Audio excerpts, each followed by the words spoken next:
आह!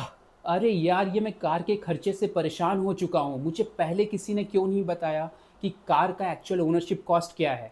चलिए जानते हैं इस वीडियो में। हेलो फ्रेंड्स, मैं हूँ आपका होस्ट और दोस्त प्रशांत और आज मैं आपके सामने एक डार्क रियलिटी रखने वाला हूँ कि हम कार तो लेते हैं, बट क्या हमें ये पता है कि उस कार का एक्चुअल ओनरशिप कॉस्ट कितना है? और ये कार किस तरीके से हमें बहुत रैपिडली पुअर करते जा रही है क्योंकि हमारी सेविंग्स डिप्लीट होते जा रही है। तो आज मैं बैठे-बैठे कैलकुलेशन कर रहा था कि फॉर एग्ज़ाम्पल मैंने भी जब अपना एमबीए किया था और मैंने भी जब अपना इंजीनियरिंग किया था, तो मुझे भी बहुत क्यूरियोसिटी थी कि मैं खुद का एक कार लूँ। और हम मोस्टली क्या करते हैं, जब हम जॉब जॉइन करते ही हमें लगता है कि हम अपना कार लें और एक कहीं घूमने-फिरने जाएँ। बट हमें क्या ये पता है कि उस कार को ओन करने का एक्चुअल ओनरशिप कॉस्ट कितना है? क्योंकि हम बस कार की ऑन रोड प्राइस देखते हैं कि अगर कोई कार है, वो for example ex showroom 8 lakh है, तो ऑन रोड प्राइस उसकी 10 लाख रुपीज़ होगी। बट क्या उस कार की ओनरशिप कॉस्ट 10 लाख रुपीज़ है? बिल्कुल नहीं। और इसलिए अगर आप एक ऐसे बायर हो जो जिसने रिसेंटली जॉब जॉइन किया है या आप जॉब जॉइन करने वाले हो और आपके अंदर भी वो एक्साइटमेंट है, क्यूरियोसिटी है और आपके अंदर वो पैशन है कि जॉब जॉइन करते ही मैं एक नई कार लूँगा, नई बाइक लूँगा व्हाट्सएवर, और उसके लिए आपको ये वीडियो देखना बहुत ज़रूरी है। प्लीज़ स्किप मत कीजिएगा, नहीं तो आप एक फाइनेंशियल डिज़ास्टर की तरफ बढ़ेंगे और शायद आपको उसका रियलाइज़ेशन भी नहीं होगा, राइट? मैं आपको एक एग्ज़ाम्पल देता हूँ आपको सिनेरियो समझाने के लिए। फॉर एग्ज़ाम्पल एक कार है जिसकी ex showroom price 7.5 to 8 lakhs है, 7 टू 8 लैक्स पकड़ लीजिए। अगर मैं एक आप जस्ट एक नए जॉब में आए तो मोस्टली आप अप टू 10 लैक्स की तो कार खरीदेंगे जिसकी ऑन रोड प्राइस 10 लैक्स है, जो आज के टाइम पे इंडिया में है। मोस्टली सारे कार जो हैं आपके 6.5 से लेके 8 लैक्स के ब्रैकेट में एक्स शोरूम में, तो ऑन रोड प्राइस उसका मोटा मोटी आप 10 लाख पकड़ लीजिए। बट कार का प्राइस क्या 10 लाख रुपीज़ ऑन रोड आपने दे दिया हो गया? नहीं, this is just one of the component of owning a car which is on road price. तो मैं एक बहुत सिंपल सा कैलकुलेशन कर रहा था आज कि अगर आपकी कार की प्राइस 10 लाख रुपीज़ है ऑन रोड, तो जो आपके जो भी लोन पासिंग बैंक होते हैं, तो वहाँ पे अगर आप 20% भी डाउन पेमेंट करते हैं, आजकल तो उससे भी कम डाउन पेमेंट में मिल जाता है, बट मैं सजेस्ट करूँगा कि आप मिनिमम 20% तो डाउन पेमेंट कीजिए ही। तो अगर आप 20% भी डाउन पेमेंट करते हैं, तो एक 10 लैक्स का कार का डाउन पेमेंट अगर 2 लैक्स होता है, तो फिर भी आपके पास ह्यूमंगस 8 लाख का लोन बनता है, राइट? अगर आपको 8 लाख का लोन आप 3 साल में भी दे सकते हैं, 5 साल में भी दे सकते हैं, एक 7 साल में भी दे सकते हैं on an average, right? But मैं एक बहुत स्टैंडर्ड लेके चलता हूँ कि चलिए मैं 5 लैक्स का ही लोन कराऊँगा, मुझे ज़्यादा 10 व 7 ईयर्स नहीं चाहिए, मैं 5 साल का ही कराऊँगा। तो अगर आप 5 साल का लोन कराते हैं एक 8 लाख के वैल्यू पे, क्योंकि आपने डाउन पेमेंट ऑलरेडी 2 लाख कर दिया है, तो आपका जो मंथली ईएमआई बन के निकलेगा वो 16,000 रुपीज़ पर मंथ बनेगा, राइट? जो एवरी मंथ आपके बैंक से कटता चला जाएगा। तो इसके हिसाब से आप अपनी सैलरी भी देख लीजिए कि आफ्टर टैक्स और आपका पीएफ और सारा कुछ डिडक्ट होने के बाद आपका इन हैंड मंथली सैलरी आपके अकाउंट में कितना हिट हो रही है। क्या उसके लिए आप 16,000 per month over a period of time कटवा सकते हैं? बट यहीं पे कॉशन है और यहीं पे कैच है कि इट इज़ नॉट जस्ट 16,000 जो आपके बैंक अकाउंट से कटेंगे।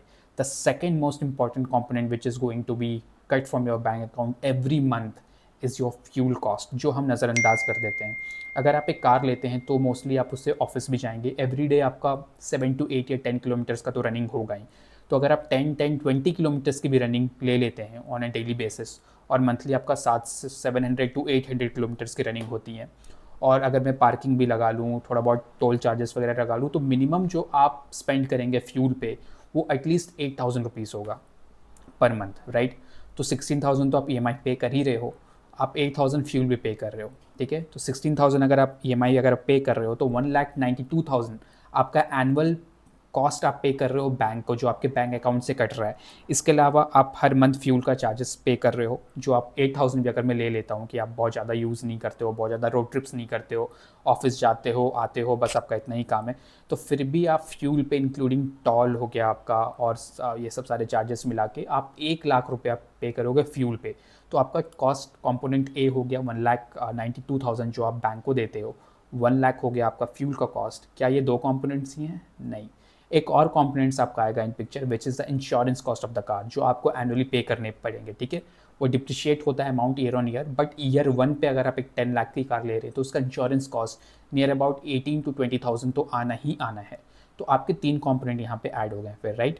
पहला हो गया आपका ओवरऑल EMI जो ऑलमोस्ट 2 लाख रुपीज़, कॉम्पोनेंट जो मैंने आपको बताया फ्यूल कॉस्ट जो आपका 1 लाख रुपीज़ आ गया, और थर्ड कंपोनेंट जो मैंने बताया आपको इंश्योरेंस कॉस्ट, वो भी आपका एनुअली 18,000 आ गया। अगर मैं इन तीनों चीज़ों को ऐड कर देता हूँ, ठीक है, और अभी मैंने सर्विस कॉस्ट को नहीं लिया इन पिक्चर, क्योंकि मैं ये एजम्पशन पे चल रहा हूँ कि आपकी कार फर्स्ट ईयर में नहीं है तो आपका सारा फ्री सर्विस होगा, ठीक है, बट सेकंड थर्ड ईयर में आपका वो भी कॉस्ट आना स्टार्ट होगा, बट ठीक है, इंश्योरेंस कॉस्ट भी आपका उस समय थोड़ा डिक्रीज हो जाएगा, तो मार्जिनली मेकअप होगा। बट फिर भी मैं तीनों कंपोनेंट को ऐड कर देता हूँ, दैट इज़ आपका EMI which is coming out to be 16,000 into 12 for 5-year EMI on a 8 lakh rupees loan, तो आपका एनुअल कॉस्ट आ गया 1,92,000। द सेकंड कंपोनेंट जो मैंने यहाँ पे लिया है आपका 18,000 आ गया इंश्योरेंस का, और थर्ड कंपोनेंट 1 लाख रुपीज़ आपका फ्यूल का आ गया 8,000 into 12। सो ये टोटल आपको पता है कितना हो रहा है, ₹3,10,000 annually. Now this is the catch my friend, क्या आप इस कॉस्ट के लिए आप रेडी हैं? जॉब ज्वाइन करते ही आपकी salary annual 10 lakh per annum, 15, 16, 18 lakh rupees per annum या 20-25 लाख रुपीज़ पर एनम के आसपास होगी, बट क्या आप ईयरली उसमें से 3 लाख 3.5 लाख का कॉस्ट साइड करने के लिए रेडी हैं अपने कार को मेंटेन करने के लिए? आपका बजट या फाइनेंस अलाउ करता है तो आप ये कर सकते हैं, बट आपको इस चीज़ का भी ध्यान रखना पड़ेगा कि आपके सेविंग्स में भी जाएंगे, आप कुछ SIPs चला रहे होंगे, कुछ इन्वेस्टमेंट कर रहे होंगे, वहाँ पे भी आप अपने एनुअल का कुछ पर्टिकुलर इनकम डाल रहे होंगे, कुछ आप घर पे पैसे भेजते होंगे, कुछ आप थोड़ा फन एक्टिविटीज़ करते होंगे, थोड़ा घूमने जाते होंगे, फिर से जाते होंगे, तो लेकिन आप इस कॉस्ट को, अगर actual ownership of cost car को अगर आप ध्यान में नहीं रखेंगे तो आप एक ऐसे रैबिट होल में फंसेंगे कि आपको भी नहीं पता चलेगा। आपको तो लगेगा कार का 10 लाख का प्राइस है, मेरी EMI तो 16,000 ही आएगी, बट ये 16,000 नहीं आएगी, ये कॉस्ट आपका नहीं भी तो मंथली 27 to 28,000 चली जाएगी ओवरऑल कॉस्ट ऑफ ओनरशिप लेंगे। तो this is a caution for you and this is a dark reality of owning a car. A car is as simple as maintaining a elephant. एक आप हाथी के बराबर आप एक चीज़ को आप मेंटेन कर रहे हो, इसका कॉस्ट इतना ज़्यादा है। तो आप सबसे मेरी रिक्वेस्ट है कि अगर आप जब भी कार लेने जा रहे हैं और अगर आप सोच रहे हैं कि कार बस 10 लाख की है, तो 10 लाख की नहीं है माय फ्रेंड, उसका कार का कॉस्ट काफ़ी ज़्यादा है। और अगर आप मुझसे जानना चाहेंगे कि अगर आपकी सैलरी 50,000 है, आपकी सैलरी 70,000 है पर मंथ, या 1 लाख है, 1.5 लाख है, आप कमेंट कीजिए आपकी सैलरी किस ब्रैकेट में है, मैं उसके हिसाब से आपको बताऊंगा कि आपको कौन सी कार लेनी चाहिए। अगर आपकी सैलरी 70,000 है या आपकी salary 1 lakh rupees per month है, तो उसके हिसाब से आपके लिए फाइनेंशियली प्रूडेंट डिसीजन क्या होगा कि आपकी कौन सी कार आपको लेनी चाहिए और आपका बजट कहाँ तक कार आपके लिए अलाउ करता है, ठीक है। सो आप कमेंट कीजिए, आप कमेंट कीजिएगा तभी ये वीडियो आएगा, नहीं तो नहीं आएगा।